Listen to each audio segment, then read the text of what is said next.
Assalamualaikum warahmatullahi wabarakatuh. Baik, di sini saya akan mempresentasikan tentang sejarah perkembangan media dan klarifikasi media menurut para ahli. Saya mahasiswa Universitas Islam Syarifuddin. Sebelum mempresentasikan materi ini, saya akan memperkenalkan diri saya terlebih dahulu. Perkenalkan, nama saya Vivi Maulidia Hasana dari Fakultas Tarbiyah, Prodi Pendidikan Agama Islam. Mata kuliah, media pembelajaran, dan dosen pengampu Dr. Ahmad Ihwanul Mutakin MPDI.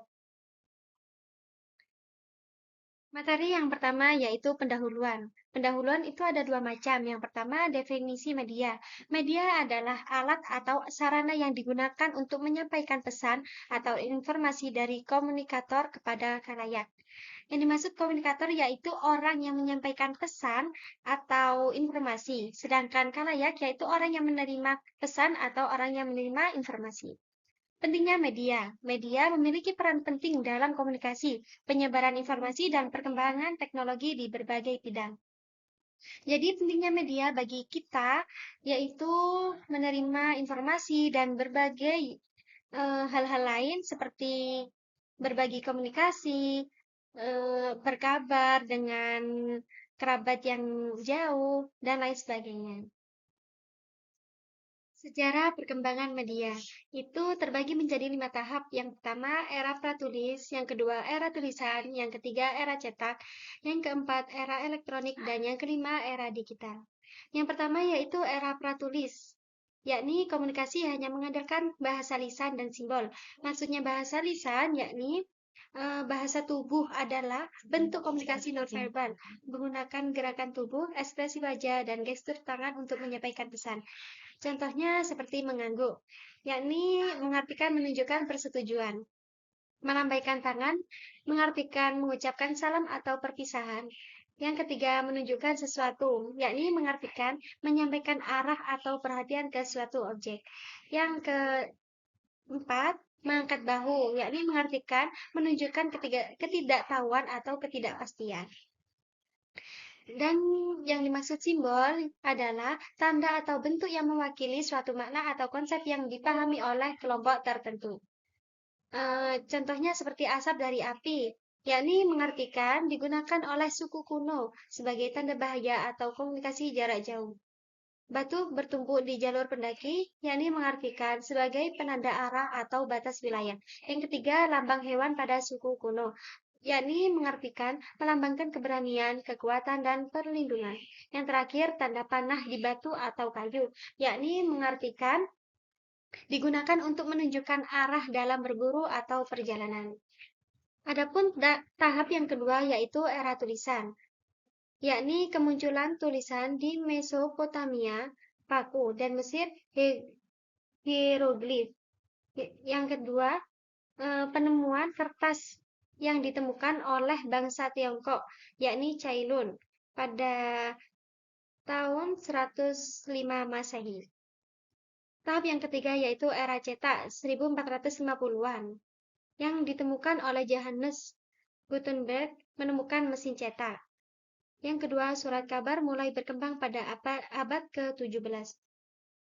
Jadi semenjak tahun 1450 sampai 1900 itu eh, berkembangnya mesin cetak dan surat kabar. Jadi semenjak pada tahun itu manusia dahulu berkabar dan mencari informasi itu melalui mesin cetak dan surat kabar. Adapun tahap yang ketiga yaitu era elektronik pada tahun 1900-an, yakni penemuan radio Marconi 1895. Televisi mulai berkembang pada tahun 1920-an. Jadi pada tahun 1900 yaitu orang terdahulu mulai berkembangnya media itu mencari informasi mulai dari radio dan televisi. Yang terakhir yaitu era digital 1980 sampai sekarang, yakni perkembangan komputer dan internet, media sosial dan komunikasi berbasis digital. Jadi dari tahun 1980 sampai sekarang, perkembangan komputer dan internet itu mulai maju. Tiap tahunnya, tiap tahapan itu pasti akan mulai maju lagi dan mulai berkembang. Bahkan sekarang, orang yang berkabar dan mencari informasi, berita-berita, dan yang lain sebagainya itu bukan hanya mendengarkan, tapi juga bisa melihat bagaimana situasi berita yang trending sekarang itu. Seterusnya, klarifikasi menurut para ahli. Beberapa ahli mengklarifikasikan media berdasarkan bentuk dan fungsinya. Yang pertama yaitu menurut Nisqually 1987. Media massa, yakni surat kabar, radio, TV, dan film. Media interpersonal, telepon, surat, dan email. Media baru, internet, dan media sosial. Yang kedua yaitu menurut Gerlach dan Eli, 1971. Media visual, gambar, grafik, dan diagram. Media audio, radio, dan rekaman suara. Yang ketiga, media audiovisual, TV, video, dan film. Yang ketiga yaitu menurut Sadiman, 2010, media cetak seperti buku, majalah, dan koran. Media elektronik seperti radio, TV, dan film. Yang ketiga, media digital, internet, multimedia interaktif. Perkembangan media digital seperti Facebook, YouTube, dan Instagram.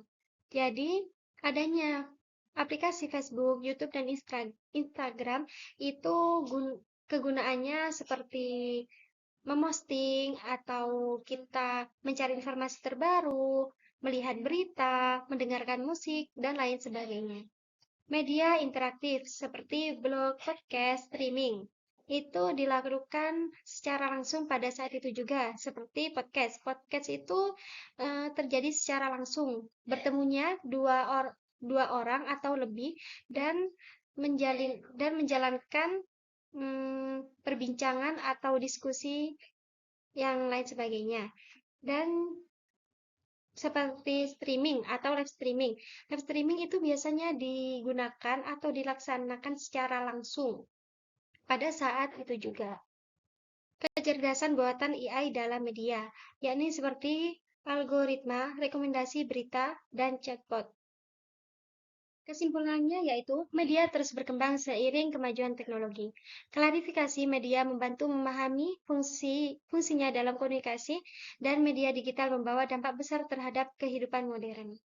Jadi, setiap berkembangnya zaman juga diiringi oleh kemajuan teknologi. Baik, di sini saya mengambil referensi dari Nisqually D.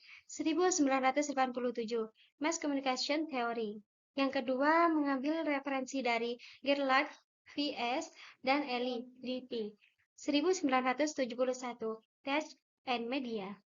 Yang ketiga, Sadiman AS 2010, Media Pendidikan, Pengertian, Pengembangan, dan Pemanfaatannya juga.